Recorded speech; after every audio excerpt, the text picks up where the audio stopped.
Hi, my name is Russ. I'm going to show you two really cool types of rocks. One is called rock slime, one is called confetti slime. That's the rock slime. You want to know why I call it rock slime? Because there's a bunch of rocks in it.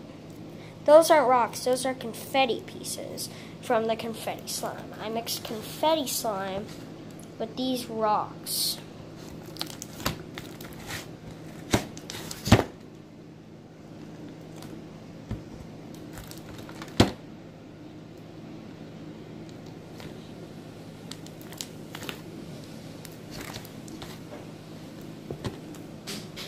This one is confetti slime. It's called confetti slime because, see all those bumps and stuff? It's from the confetti slime. Well, it is confetti slime.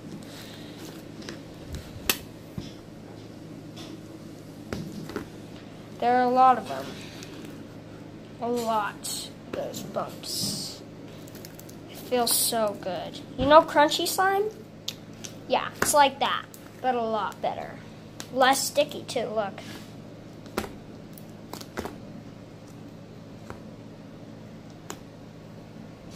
Bye.